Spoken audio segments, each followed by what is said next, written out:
Hey, Bob here, Chopper Bob Customs, and let me start out by saying thank you to those of you that have subscribed, those of you that have been watching my videos. I appreciate it. If you haven't subscribed, by all means consider doing it. If you got any comments on the videos, please leave them. I appreciate it if you'd like the videos. We all like to be liked, and so I'd like you to like my videos.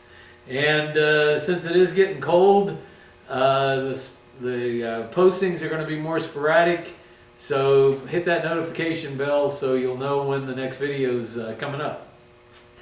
Today I've got in the shop what is supposed to be the let's see if I can broaden this out a little bit here. It's supposed to be the 289 from the 65 Mustang project. It came to me as the engine that was with the 289, or was with the 65 Mustang that's right over there. And so today I thought I'd go through, as near as I can tell from what the owner has told me, this has sat on a concrete floor for about 2 years that he knows of, and it was probably taken out of the car in the mid to late 90s. The last tag on the car is from 1999. So basically, we know this engine's probably been out of the car 25 years, possibly 30. And if it was taken out in 1995, that means that it had 30 years on the road before it was put out to pasture. What we need to do is we need to determine whether or not this engine is viable. Now, since it is out of the car, I'm going to do some things different to it than I would do if the engine was already in the car. There's some things that I'm going to look at on this that I might not look at if it was in the car, because if it's already in the car, if it's got problems, you're going to have to take it out anyway. If it's got problems on the engine stand, there's no point putting it in the car only to find those problems there. So let me get that out of the way. So the one thing that I mentioned is the fact that it was supposed to be the engine from this car. And let me stop the video and go handheld to show you the issue with that.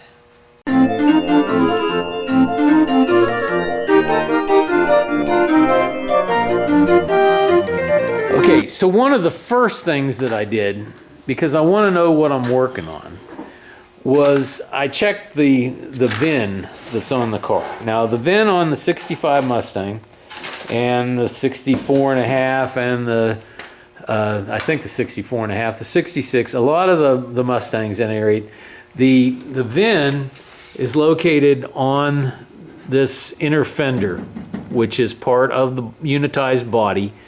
And so you can get the year, the body style, and other information from that. You can't get any information about the trim. You can get the engine information, and I know from the VIN, this car was originally a 289 two-barrel car.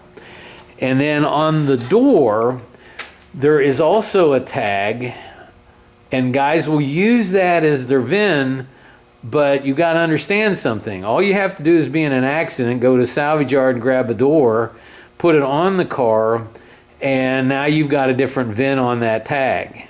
So as an example, I did some work on a 70 Mustang Mach 1.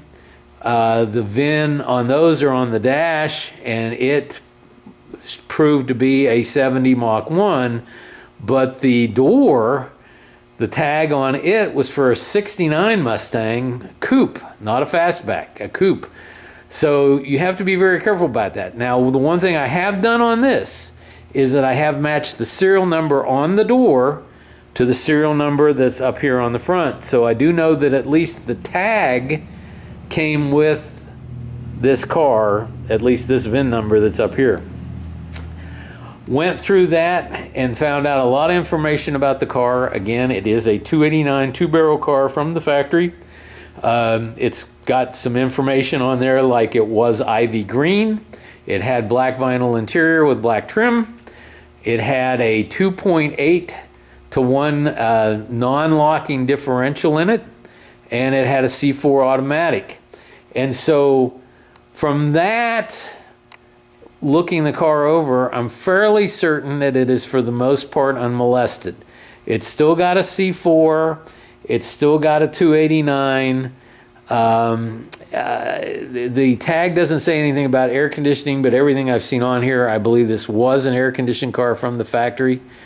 You know, so from that, we're probably in pretty good shape. Now, what we've come to the engine on is that in 65, Mustangs had gold valve covers, and this one has underneath the sludge, it does have gold valve covers.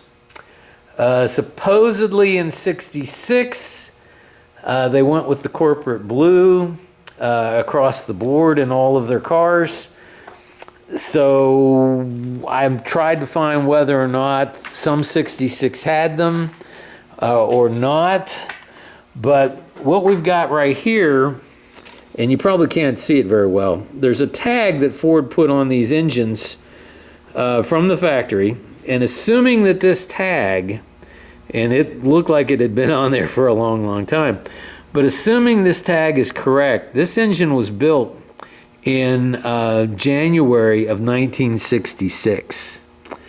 And it also shows that it was right here, the year of the engine is a 66, and it's change number 10, and the 230, I think it was 235 or 236, I can't quite make it out, 236 right there indicates that it started out life as a 2-barrel 289. It also says 289 right here, and then the C indicates that this 289, assuming this tag goes with this engine, this 289 was built in the Cleveland, Ohio plant. So if I can believe all of that, then this engine did not come with this car. So it's not an original engine. But that being said, we do have it. It's got gold valve covers on it. So it could possibly make a decent engine for this car. So beyond getting all the numbers and doing all that, the first thing I would do is a visual inspection. One of the things that you want to make sure of is that the core plugs are in good shape. Now, a lot of people call them freeze plugs. Now, I probably do that too.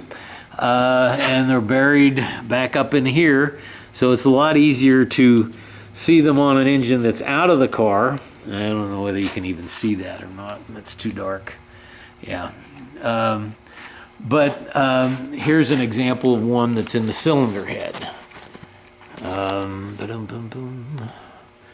Now let me back up here, see if I can't get some focus.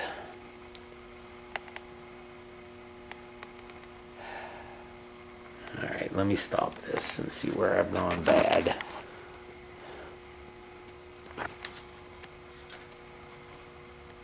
There we go. Okay. So there, right there is one of the core plugs in the cylinder head. And you need to make sure those haven't popped out. If they've popped out, it means that it's probably frozen.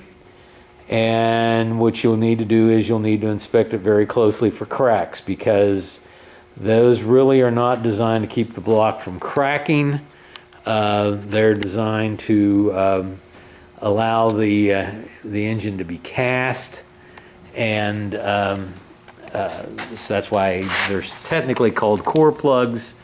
There's one back in here behind the motor mount. And the other thing you want to do besides look at them to make sure they're in the block okay is you want to make sure that they're not rusted out, because now's the time to replace them, particularly with the engine out of the car. There's some on the back of the engine that are hard to get to when it's in the car, and it just makes sense that if you got one, and they rust from the inside out, so it could be just paint that you're looking at. So you need to kind of take a punch or a screwdriver and really make sure that they're good and solid. And if they're not, pull them out and replace them. Obviously this engine, if it is originally a gold valve cover engine, it would be painted black. It's kind of hard to tell under the coating of slime that it's got on it, the oil and grease and road dirt.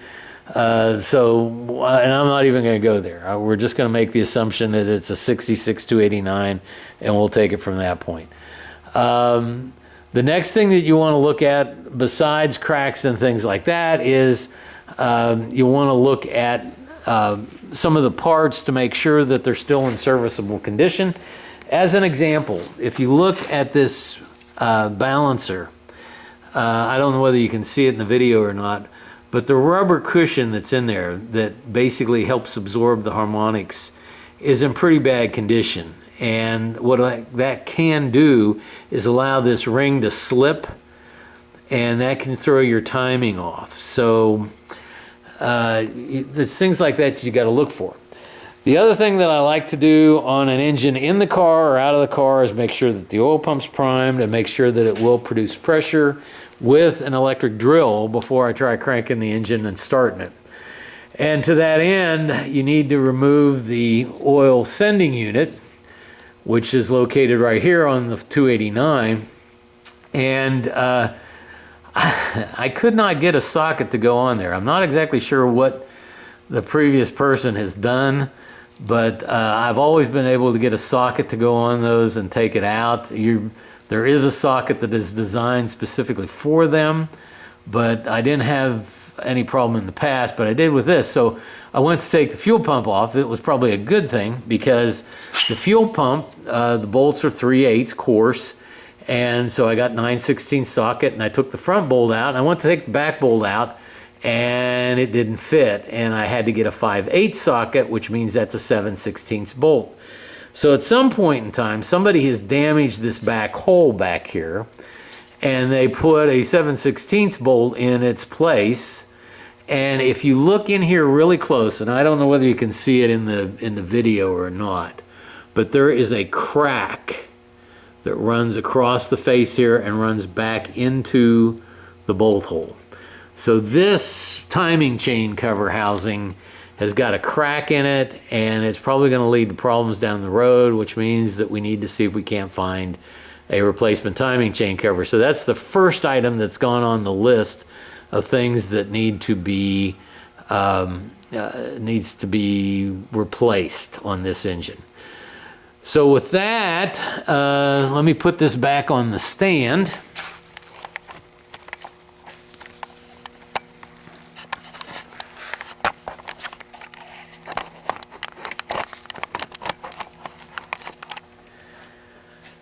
Okay, so one of the things you want to do is you want to pull the dipstick, and it does have oil in it. It's good and black, and I don't see any milkshake. If you get water in the oil, it'll kind of turn a foamy brown. I don't see that on this, so that's a good sign. But it is filthy, but it does have oil in it, and I don't see any indication of water. However, water is more dense than oil, so if there's any water in this engine, it is probably in the bottom of the oil pan. We'll address that shortly. So the other thing that we want to do is we want to pull the spark plugs out to see what kind of shape they are in. And here again, to kind of speed this up, I've done a little bit of preliminary work on this engine, so you don't have to slog through this, and I'm going to speed up removing the spark plugs and get them out.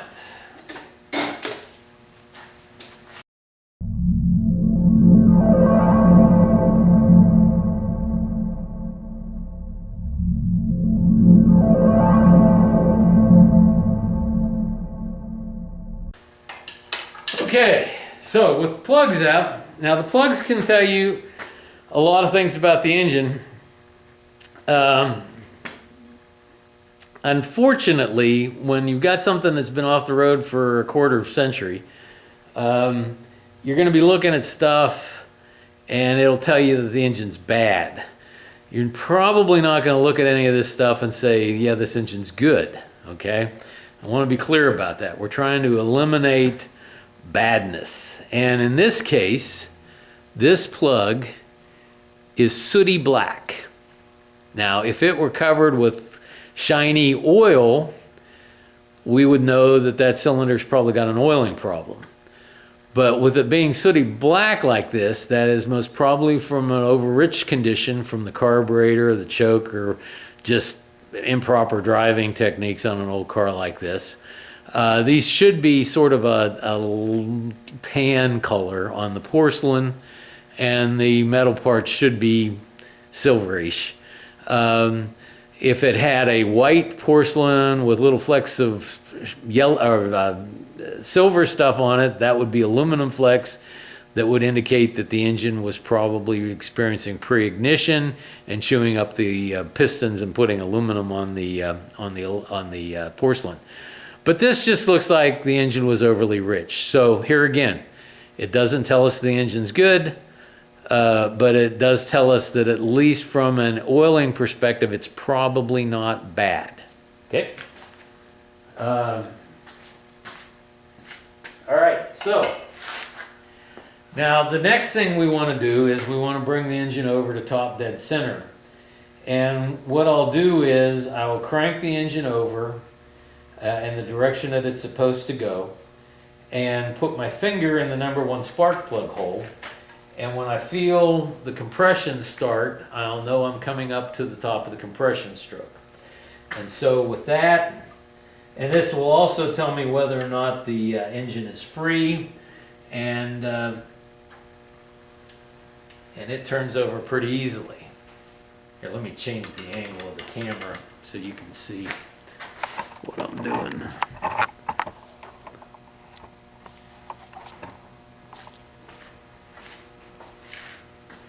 Finger in the #1 spark plug hole.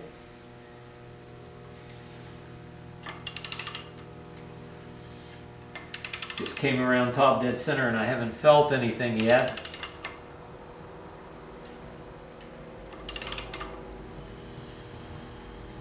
There, I'm feeling it and I'm hearing it. So here we are. Now, again, this is based on this balancer that may or may not have slipped, but it started showing signs of compression at the right point. I just can't get it quite on top dead center.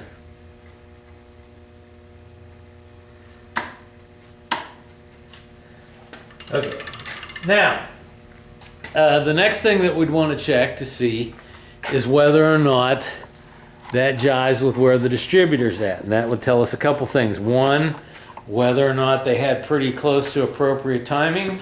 And two, if you have a problem with a timing chain jump or something like that. Now, when you're looking at this, what you have to realize is that you've got a mechanical advance inside the distributor, and then you have a vacuum advance outside the distributor.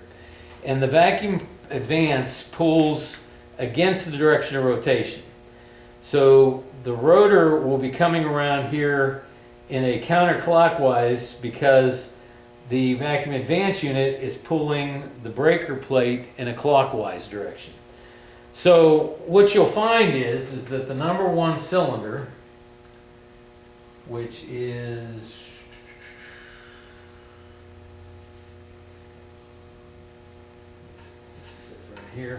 right here, with no advance in it, the rotor will probably be after the terminal, because when it starts to advance, it'll actually start firing up here closer to the terminal. So with that said, we're going to go ahead and pop the cap off. We're going to identify the #1 cylinder right here. We're going to take the cap off, and that rotor is pointing very close to being at the right place. And we also see that the points are open, which means that the it has already fired. So let's roll this backwards and find out where they had the timing set. Looks like about right there. So they had a lot of timing in this, if this ring is correct. Because the spark will fire when the points break open, which was like right now. That's not too bad. Okay. So from this, we have a pretty good idea that most probably the timing chain may be worn. Here, like I said, we don't know that it's good, but we know that it's close to being correct, which means that it's not seriously bad. If we'd have taken this off and the rotor was pointing back over here, we would have known one of two things. One, that the timing chain had jumped, or two, that the person that did all this didn't know what they were doing, and which is also a possibility. So, with that out of the way, the next thing that we're going to do is a leak down test. Now this is another test that if the engine was in the car, I probably wouldn't do it. But since it is sitting here on the stand and it's easy to do, I'm going to go ahead and run with it. So right off the bat, I'm at top dead center on number 1. And so I can check number 1 right away. The thing that you want to do is you want to try and lock the engine down so that it cannot rotate. Let's see, I need to be a little bit after top dead center. Let's see what I can do here.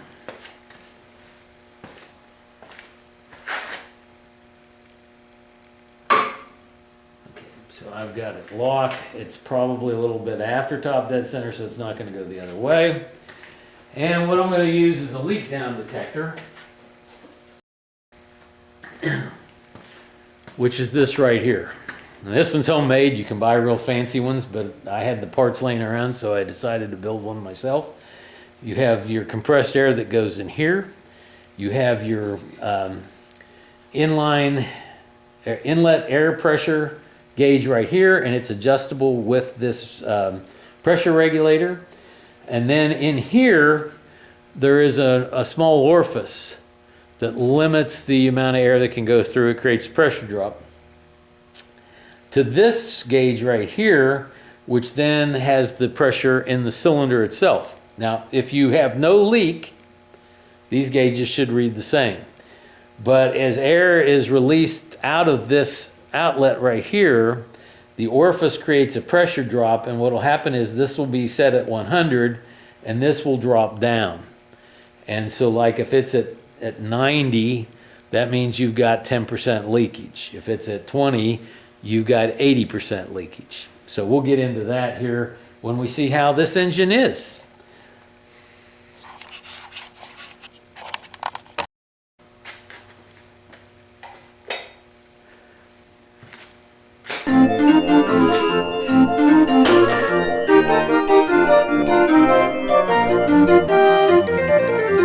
Okay, if I did my math correctly, with number 1 at top dead center on compression, number 4 and number 7 should be at bottom dead center. And so what I've got is, I've got my little bore camera hooked up to my computer. And I'll take a look inside if it doesn't lock up on me, which it does from time to time. Let's see what we got going here.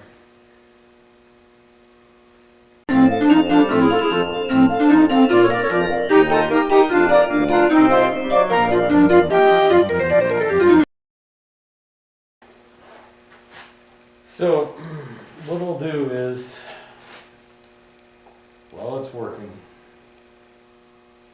we'll come into the number 4 cylinder. And I've got the light on it turned up full. And I'm also using a flashlight to look in the hole. And one of the things that you can look at here is the top of the piston. You see what kind of shape it's in. It's got a lot of carbon on it. I don't see a whole lot of ring wash, but it does have something going on right here. What happens is if your rings are leaking, you'll get oil that'll come up and just at the edge of the piston, it'll clean it off. Of course, this engine's been sitting for 25 years, so it's hard to say whether or not that's actually there or not. But the one thing that I'm also looking for is the condition of the cylinder walls. And there's no serious rust in number 4 here, but I also don't see a crosshatch pattern, which would indicate that it's probably worn pretty good. And the camera keeps working on me, quitting on me.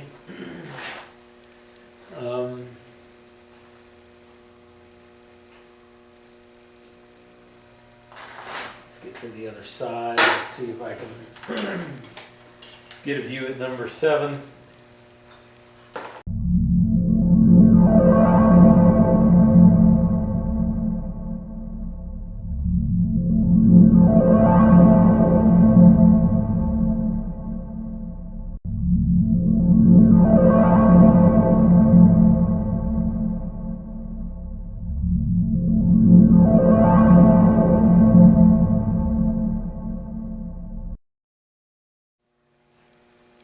Okay, so I'm in cylinder number 7 now, and I'm seeing basically the same thing. I'm not really seeing any rust on the cylinder walls.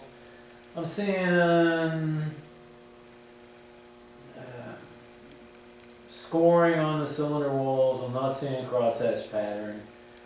I'm not seeing any ring wash. Here you can see up at the very top I've got some scoring. It's probably a pretty good ridge that's going on there. Anyway, so let's shut this off for now and look at the blow by on cylinder number 1 because I've got it set up. So I've got the I've got the hose adjusted, so I've got 125 psi coming in. I'll plug it into my unit here. I've got this is basically just the hose from a compression tester with the Schrader valve taken out of the end of it. And what I'll do is, first I'm going to check to make sure that the gauge reads correctly. With no leakage, this gauge should read the same as this gauge. And so I'll bring it up to, and it's tracking right along. There I'm at 80, and this one I just crossed over at 85. Let's run it up to 100.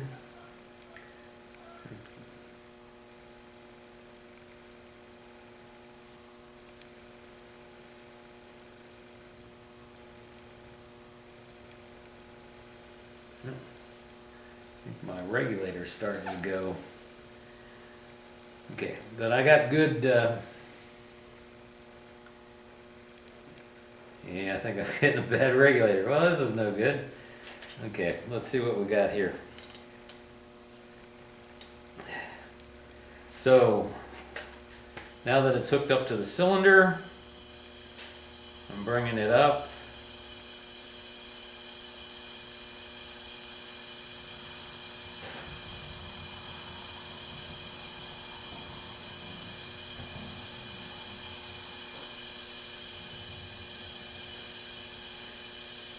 And at 100 psi, I'm getting a reading of about 25 on this. So I've got about 75% leakage.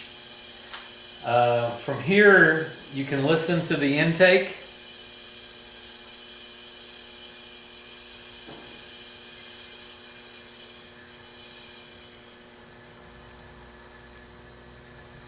I'm pretty sure I got an intake valve leaking. You can listen to the exhaust.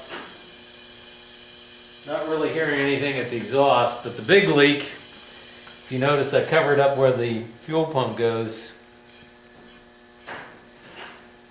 There's a considerable amount of leakage into the crankcase. So, number 1 cylinder, not so good.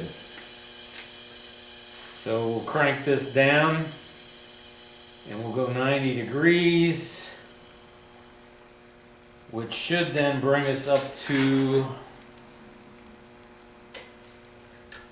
let's see, check my book. Number 5. So I'll take my lock off of my flex plate.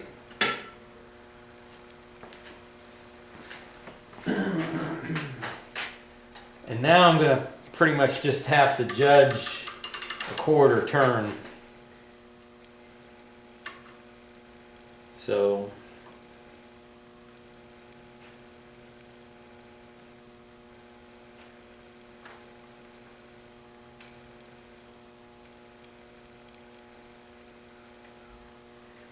that should have number 5 at top dead center.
Okay.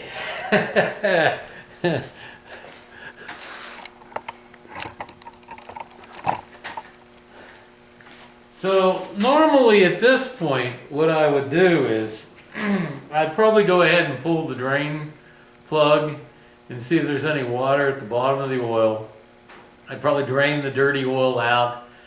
If I thought the engine was really, if it was in the car, I would probably go ahead and put fresh oil in it, being sure to either have an oil that has ZDDP in it, or use a ZDDP additive, since this is a flat tappet camshaft engine, and you got to have the ZDDP in there, and modern engine oil does not have it. Amsoil Z-Rod has it, and that's what I run in my flat tappet cam vehicles. I'd probably put a fresh filter on it, put some fresh oil in it, and then I would go ahead and pull the distributor out on top dead center with compression on number 1, drop a socket taped to an extension. You want to make sure that you tape it on there good, because you don't want to have to pull the pan to go fishing for a missing socket. An electric drill, and run the oil pump, make sure that I had good oil pressure. And then I would probably pull the valve covers to see what it looks like on the inside of there. But with this engine right here, it's just not worth doing it. My best cylinder is number 3, 50% leakage. I've got all of them, it sounds, well, the ones that build up enough pressure that I can hear it, it's leaking past the rings. So number 3 at 50% is the best of the worst. And then a lot of them are leaking past the exhaust valve. Some of them are leaking past the intake valves. So this engine basically,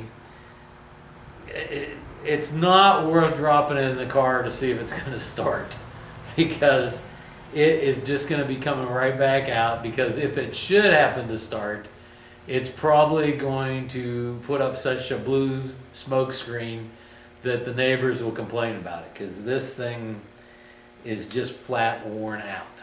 So The good news is there's no rust in any of the cylinders. The bad news is that from the looks of the cylinder walls, with the scoring, and with what I can potentially see of a ridge, this is probably going to have to be bored.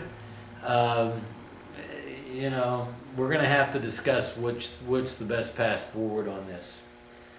But with that said, we'll move forward from here and see. I know the transmission is probably going to be rebuilt to C4. Have absolutely no idea what condition it's in, but it's been sitting probably for 25 years with no fluid in it, open to the environment. And having had transmissions like that, I know stuff crawls in there and dies. I'm sure that when I take it apart, it's just going to be a mess inside. And beyond that, I'm sure sitting for 25 years, the seals are probably hard as a rock. So, going to have to rebuild the C4.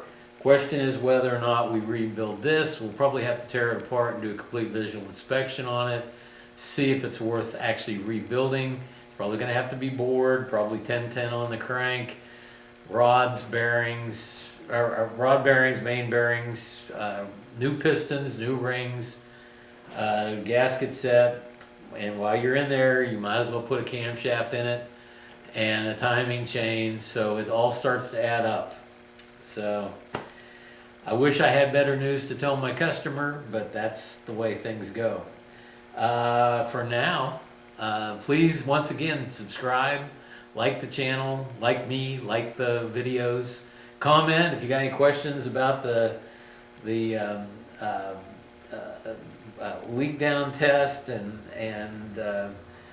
what I did there, or anything else on checking one of these engines out to see if you got a viable engine that you can run.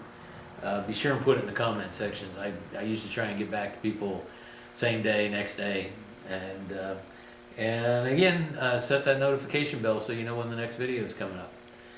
But for now, Chopper Bob out.